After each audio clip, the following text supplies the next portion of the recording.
Conoce a Germán Lozada. Este argentino es más mexicano que el mole. Germán vive el fútbol y los negocios como un partido emocionante. ¿Te imaginas estar en la misma cancha que Maradona? ¿Que te mande el balón y meter un golazo? Pues él lo vivió y ese día sintió que tocaba el cielo con sus manos. Con una sólida formación en ingeniería y su visión futurista, Germán es presidente, cofundador y director de operaciones de Vemo, la empresa mexicana líder en infraestructura electrovehicular en Latinoamérica. Pero lo que realmente lo distingue en su espíritu rebelde, a los 12 años se cambió de escuela sin avisarle a nadie, forjando un carácter de guerrero. Ahora Germán es un gran padre de familia, con 5 hijos, 3 de ellos nacidos en México, que le dan aún más sabor a su historia. Su mayor sueño es dejar una huella positiva en el mundo y transformar la forma en que nos movemos. Y vaya que lo está logrando. Bienvenido a Somos Grandes, donde celebramos a quienes, como Germán Lozada, impulsan el cambio hacia un futuro más sostenible.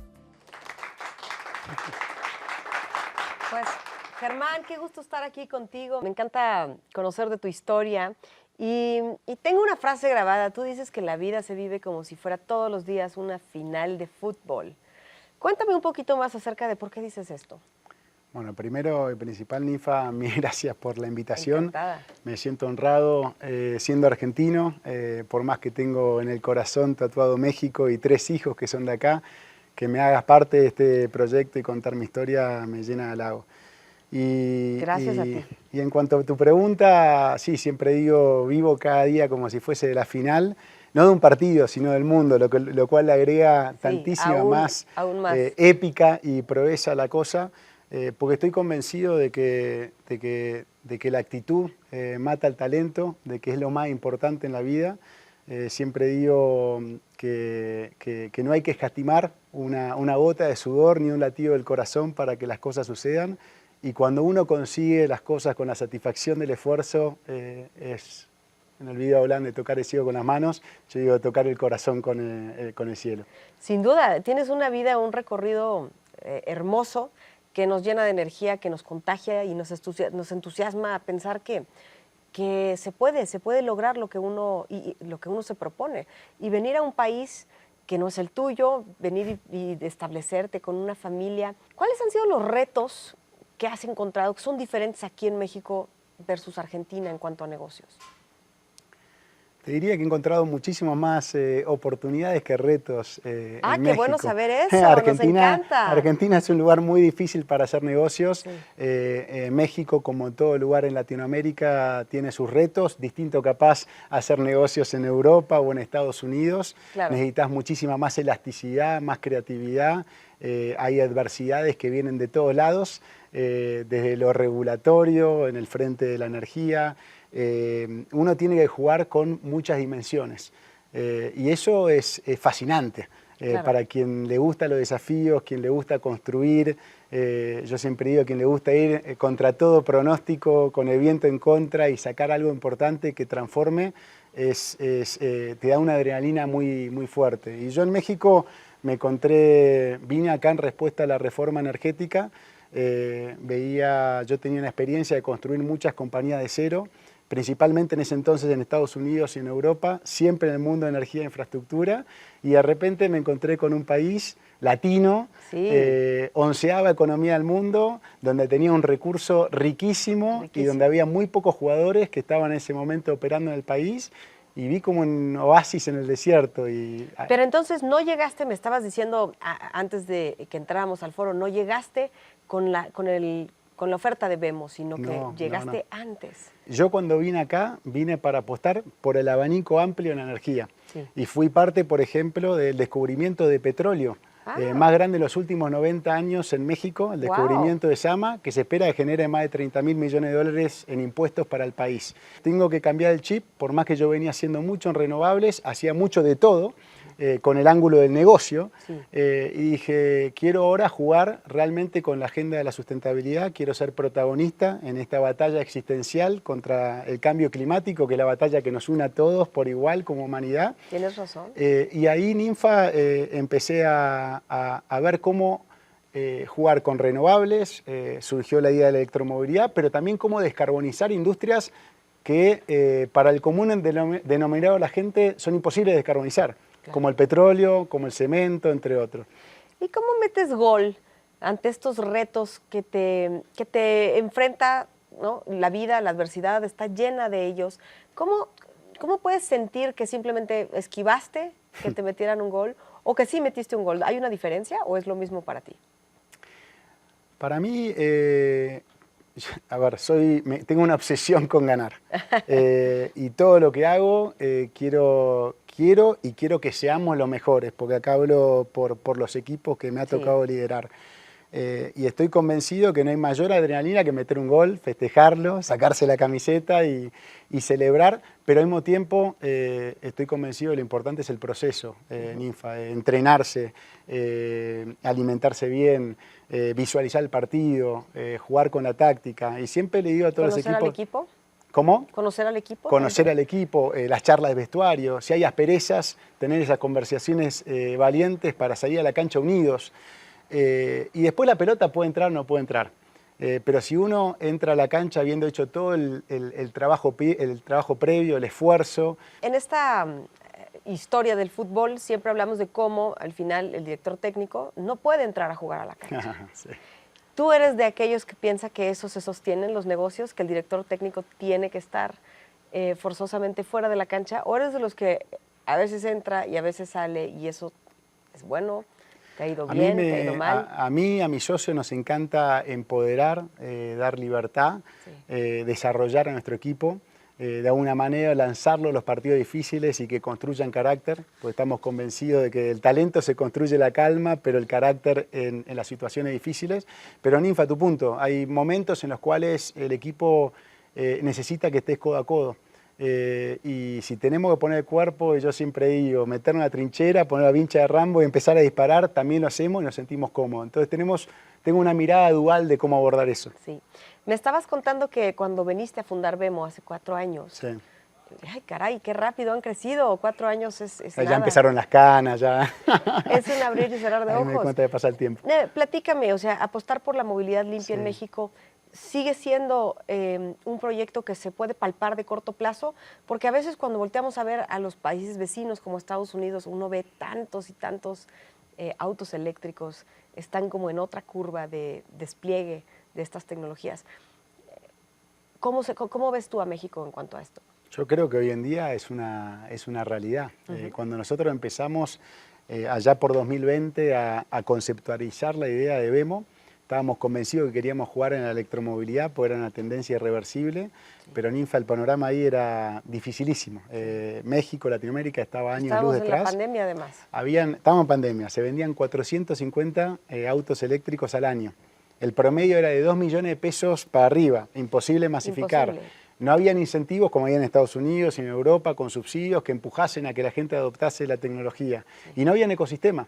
No habían talleres especializados en electromovilidad, no habían cargadores públicos, los pocos que habían no funcionaban. Y ahí decidimos nosotros, teníamos opciones, o nos quedábamos brazos cruzados, esperando que las condiciones estén dadas y que capaz el tren, la oportunidad nos pase por adelante, o pensamos de manera muy creativa ante una necesidad y hacíamos algo distinto. Y armamos este modelo integrado donde agregamos los vehículos, los cargadores y la tecnología y empezamos a mover pelota. Hoy en día, 4 años más tarde, pusimos nuestro granito de arena, pero el mercado empezó a explotar, empezaron a llegar vehículos eléctricos cada día más baratos. Hoy en día ya hay 10 modelos que están debajo de los 500.000 pesos, 3 debajo de los 400.000, por lo cual ya empieza a ser un poco más accesible. Podemos ir un poco más despacio y explicarle a nuestra audiencia exactamente cómo funciona Vemo. ¿Me puedes llevar por ello? Vemo es un modelo integrado, único en el mundo, sin precedentes, Ninfa, donde básicamente tenemos 3 modelos de negocios. Tenemos un modelo que aborda las plataformas de movilidad, tipo Uber, tipo Didi, donde por un lado tenemos vehículos que están manejados por conductores que están en nuestra propia nómina y por otro lado tenemos... ¿Están en tu nómina? Sí, con prestaciones de ley totalmente disruptivo en México y en el mundo. Wow. Los entrenamos, tenemos un centro de capacitación, la Universidad Vemo. Por eso yo me sentiría más cómodo como cliente de estar contigo, con alguien que tú sabes quién es y que lo has entrenado y capacitado. Y tenemos cámaras de seguridad también, que las revisamos 24/7 con nuestro centro de comando, por lo cual es una solución de electromovilidad, pero también de seguridad. Tenemos también arrendamiento a conductores independientes, un producto de arrendamiento con opción de compra. Esto no son personas que valoran la seguridad del trabajo, sino que son emprendedores que tienen cuchillo entre los dientes y trabajan todos los días para construir un patrimonio. Muchos de ellos van hoy en día por el segundo, por el tercer auto, ya se convirtieron en flotilleros. Eso es en lo que hace plataforma de movilidad. Después trabajamos con empresas, entonces damos soluciones de arrendamiento, de flota, de recarga de tecnología. Por ejemplo, hicimos el primer proyecto de Metrobús y trabajamos con muchas empresas de bebidas y alimentos, de logística, etc. Y después, donde se da la magia de nuestro ecosistema es en nuestra red de recarga, que se alimenta de la demanda de los vehículos que estamos financiando a empresas y a individuos, y eso es lo que nos ha permitido, Ninfa, armar un modelo donde tenemos mucha utilización en nuestros cargadores, que ha sido el talón de Aquiles de los negocios de cargadores en Estados Unidos y Europa, aún con adopción. Claro, porque aquí ya generaste primero la demanda. Qué bonito, qué bonito. Me imagino que haber vivido en diferentes países te trae una perspectiva única. ¿Qué le puedes ofrecer a los que solo hemos vivido en México? Y quisiéramos como saber, ¿hay algún ángulo que tú veas ante tu perspectiva distinto y que debiera ser una oportunidad que estemos viendo del entorno que hay en México, del ecosistema que tenemos, de las comunidades empresariales? Parte de lo que queremos en Somos Grandes es dignificar a los empresarios, que nos sintamos muy orgullosos de ser gente que toma la responsabilidad de su vida en sus manos. Y no sé, ¿cómo es para un extranjero? Me decías que ves un entorno lleno de oportunidades, pero ¿hay algo que nos puedas decir, mira, me sorprende esto, regulatoriamente esto, digamos, en la cultura, en las personas, en los equipos? Yo te digo que lo que más me ha impresionado de México y por qué son grandes, y hablando pura exclusivamente del trabajo, es el carácter que tienen. Y yo siempre hago la analogía con el box. Sí. Digo, no es sorpresa que la mayoría de los campeones del mundo sean mexicanos. Claro. Ese carácter les ha permitido sobrepasar tantas cosas, Ninfa, sí. Huracanes, terremotos, etcétera, son luchadores. Y por otro lado, hablando de la dignidad del trabajo, conmueve el esfuerzo y cómo dignifica el mexicano el trabajo. Cuánto se apegan al trabajo. Eso sinceramente yo no lo he visto en otras partes de Latinoamérica y mucho menos en Europa y Estados Unidos. Qué hermoso lo que dices. Los mexicanos en efecto yo creo que somos muy trabajadores. Muy. Y creo que a veces lo que nos hace falta es creérnosla. No nos damos cuenta de todos estos atributos que tenemos como país y que nos harían sentir infinitamente más orgullosos, infinitamente más dignos. Y es bonito escucharlo de alguien más. Gracias por compartirnos. Le inviertes mucho a las personas, como ya bien venías diciendo. Tienen una universidad. Platícame un poco de esto. ¿Quién se puede inscribir? ¿Cualquiera? ¿Qué se necesita? ¿Qué recibo ahí de...?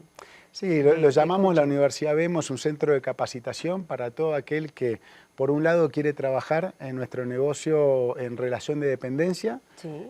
O bien quiere tener un arrendamiento con nosotros y necesita capacidades como para hacerlo bien. Y esas capacidades son entrenamiento en ecomanejo, cómo manejar un vehículo eléctrico, entrenamiento en manejo de las plataformas de movilidad, entrenamiento en calidad de servicio. Ese son el tipo de cosas que nos gusta capacitar. Quien quiere venir está más que invitado a trabajar de una manera u otra con Vemo. Vemo desarrolla toda la cadena, ¿no?, para que los autos eléctricos funcionen. Ya nos describiste hace rato cómo funciona. ¿Cuál fue el mayor de los retos y dónde vienen hacia el futuro? Mira, te digo, creamos este modelo único en el mundo, siempre digo, sin un punto de comparación, sin una hoja de ruta, sin un manual de mejores prácticas. Uno pensaría que hubiese sido el mayor desafío, no lo fue. Sí. Tampoco fue el mayor desafío convencer a inversionistas de empezar en México, en un mercado que en ese entonces era totalmente naciente, inmaduro. Lo más difícil de la historia de Vemo, el mayor desafío que vivimos, y creo que todos van a conectar y lo viven en cada una de las empresas, mayores o más pequeñas, fue la gestión de la gente. ¿Y por qué Ninfa? Porque cuando empezamos, nosotros para realmente pegar fuerte y realmente consolidar una posición estratégica del Vamos, tomamos la decisión de traer talento diverso. Y eso lo hicimos, por un lado, adquiriendo 4 compañías durante los primeros 3 meses de vida, operando todo bajo un mismo techo, en plena pandemia.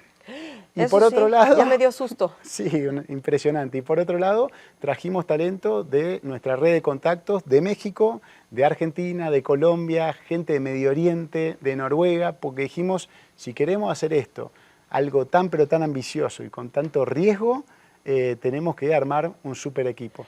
Te escucho y veo que eres una persona que aprecia la diversidad y que le gusta nutrirse de diferentes puntos de vista, diferentes talentos. Eso no es fácil. ¿Cómo llegaste a esa conclusión o siempre lo has tenido como parte de tu formación? Porque tendemos a rodearnos de gente igual a nosotros. Con ellos nos entendemos mejor. Pero cuando traemos a gente diversa, se pone, yo creo que mejor la discusión, más honda, y te permite llegar a mejores conclusiones, solo que cuesta más trabajo. Sí, es un lindo cóctel. Sí. Y me preguntás si se me vienen 2 cosas a la cabeza. La primera es la vinculo con el fútbol, la cancha. A mí el ir a la cancha de chico y estar con los simpatizantes y meter un gol y abrazarme con quien sea, me conectó mucho. Soy una persona que abraza con quien trabaja en el día a día y voy al taller y voy al centro de recarga, abrazo todos por igual.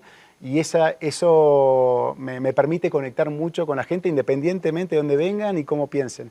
Y después mi experiencia en Europa, donde trabajé en Londres una buena parte de mi carrera y en cada reunión trabajaba con un africano, con un asiático, con infinidad de europeos de distintos países, con latinos, y eso me potenció mucho y me abrió mucho la cabeza. Ahí es donde vi el valor de la diversidad en el negocio. Es muy bonito escucharte porque yo pienso que uno no hace lo que le dicen, uno hace lo que ve. Eso lo palpamos y lo sentimos desde el hogar. Me imagino que ha de ser un gran ejemplo para tus hijos. ¿Qué consejos le podrías dar a los emprendedores que muchas veces quieren abordar todos los aspectos del negocio? Yo creo que los negocios son como un cubo. ¿Qué les dirías? Porque hay veces que simplemente hay cosas que no se nos dan. Mirá, yo lo que le diría es hagan algo en lo cual sean buenos, hablando de la especialización, ese talento vale muchísimo, que lo hagan con absoluta pasión, sin esa pasión las cosas no alcanzan. Y después yo siempre hablo que la actitud mata al talento. Cualquier persona que menciones que tenga este talento o este otro, seguramente haya otro que tenga ese mismo talento y lo haga mejor, pero con actitud. Jugando con el corazón en la mano, desde que uno se despierta hasta que uno agacha la cabeza y se va a dormir, no hay quien te pueda vencer. Y eso es clave en la vida. Acabas de decir algo que se me quedó grabado, no, actitud mata talento, y es verdad, la actitud es algo que traemos todos los días puesto y que nos impulsa lejos. Yo pienso que los negocios son un reflejo de nosotros, de los que estamos en posiciones de liderazgo de ese negocio, y cada negocio no puede ser muy diferente a lo que eres tú.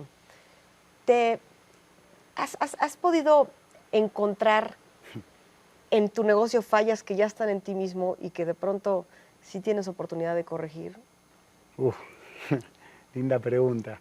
Yo creo que algo que yo tengo para mejorar es en esa energía que muchas veces es desbordante y que no es para todos. Eso muchas veces lleva a moverse un poquitito más rápido de lo que debiéramos. No cambiaría el pasado porque hace a nuestro presente, y estoy convencido que ese sentido de urgencia, ese constantemente abrir brecha, es lo que nos ha llegado, en el caso de Vemo, a en menos de 4 años estar en la posición en la cual estamos. Pero sí es cierto que no es fácil, que no es fácil para mí, no es fácil para muchos. Estoy convencido que es la fórmula, pero a veces hay que bajar un poco el cambio. Hay que atemperar el paso. Sí. Oye, y como padre, perdón, voy a cambiar un poco de tema, pero tienes 5 hijos y me sorprende, yo tengo 3, y de verdad Es increíble poder malabarear. Me imagino que con 5 es aún todavía más difícil el reto. ¿Cómo logras equilibrar tu vida? ¿Cómo puedes? Yo siempre pienso que no podemos estar en un trabajo bien cuando no está en orden, ¿no? nuestra otra parte. No sé si tú logras equilibrio o cómo describes ese balance, orden. No sé si tengas balance o qué. Sí, yo hablaría más de un orden de fuerzas.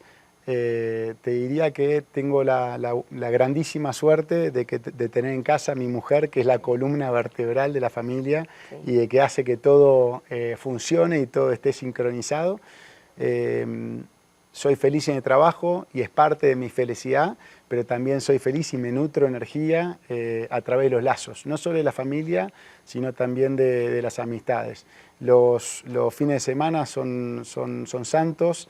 Hace unos años empezamos a irnos fuera de Ciudad de México, pasó a ser nuestra fórmula para cambiar de hábitat y hacer el clic y salir del trabajo. Y jugamos juego de mesa, cantamos, nos encanta bailar como familia, nos llena de energía, hacemos deporte juntos y esa es mi manera en la cual busco de alguna manera regular y balancear las cosas.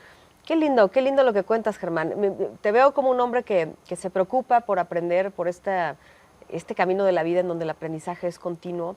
Cuéntanos, ¿cuáles son estas fuentes de conocimiento? Me imagino que lees, me imagino que escuchas podcasts y todo el tiempo nos está preguntando el público, bueno, indíquenme, ante tanta oferta, ¿cuáles son aquellos que valen la pena? Mira, te va a sorprender, pero yo hace bastante tiempo que no leo. ¿Sí? Solía leer mucha ciencia ficción y mis escritores favoritos eran Ray Bradbury y Bioy Casares. Wow. Hace ya 10 años prácticamente no leo porque no encuentro el tiempo, pero me informo mucho a través de reportes, de industria, de conocimiento general, ahora de geopolítica. Claro. Escucho podcasts, pero me gusta escuchar podcasts mucho más vinculados a cosas que me extienden. Por ejemplo, hay un podcast que se llama Clank, que son entrevistas a deportistas de alto rendimiento, donde entran mucho en el carácter, en el temperamento de ellos. A mí eso me fascina y me vuela la cabeza. Sí. Hace poco escuché Escaladores, que es la historia de Mercado Libre, que es una historia que para mí es súper interesante. Sí. Y eso, y me gusta, yo como me informo, me gusta constantemente, soy un bicho de personas, un bicho de contacto, me gusta estar todo el tiempo hablando con gente en México, en Latinoamérica, y mucha gente en Europa, en Estados Unidos, del mundo de la transición energética, de la sustentabilidad, para mantenerme siempre bien informado. Me gusta mucho esta comparativa que haces con la vida de deportes de alto rendimiento. ¿La empresa es un deporte de alto rendimiento? Absolutamente. Necesita de disciplina, necesita de trabajo en equipo. En el deporte se ve el carácter. Hay jugadores que son súper talentosos, que en un momento difícil se achican, y hay otros que no son tan talentosos, pero en el momento difícil inflan el pecho, van para adelante y son determinantes. Entonces hay muchas similitudes. En el deporte uno se tiene que preparar, uno se tiene que entrenar, tiene que estar en lo más mínimo detalles. Lo mismo es en una empresa, lo mismo es en los negocios. Claro. Yo siempre digo que los negocios es una forma muy bonita de solucionar problemas cotidianos que alguien observa y con ese detenimiento se le ocurre una solución por la cual la gente está dispuesta a pagar, ya sea un servicio, un producto, como lo que está haciendo Vemo precisamente. Y lo que continúa después del ciclo de innovación, pues es una feroz competencia. ¿Cómo ves los años a futuros en México? ¿Crees que ustedes vayan a recibir esa competencia? ¿Crees que pueden seguir creciendo? ¿Se van a ir a otro país? ¿Se van a quedar en México? ¿Cómo lo ves? Mira, cuando nosotros empezamos, no había competencia, no había absolutamente nadie, porque nadie tenía la valentía, la creatividad, sí, esa capacidad de innovar y de hacer algo totalmente distinto. Hoy en día le hemos mostrado el camino a muchos. Sí. Entonces la competencia empieza y va a seguir surgiendo en los próximos años, y eso es lo que te enciende, esa adrenalina, ese animal competitivo, de estar constantemente armando brecha y armando mayor innovación. No creo que para enfrentar la competencia uno tiene que irse a otro país y escaparse. No, sí, acá vamos a jugar, acá vamos a seguir buscando ganar, vamos a seguir buscando innovar, y como parte natural del crecimiento de la empresa, sí, nos vemos eventualmente creciendo en otras partes de Latinoamérica, con una idiosincrasia, por más que en precisiones puede ser distinta, en la generalidad es muy similar, claro. y hacia ahí vamos. Me gusta cerrar siempre con una frase. Yo siento que las frases, para mí al menos, son muletas, las que recuerdo brevemente. No necesitas leer todo un texto, sino nada más acordarte cuando llega la adversidad, cuando llega la incertidumbre. Sí. Pues hay cosas que nos sacan adelante o que simplemente nos entregan ese poquito de gasolina que necesitamos. ¿Cuál es una frase que nos pudieras compartir que te gusta y que te ha funcionado? Una frase que me gusta mucho y que me personifica en cómo vivo la vida es que solo en el diccionario la palabra éxito está por delante de la de trabajo. Ándale, me gusta. Qué buena, pues ahí lo tienen. Me encanta tenerte aquí.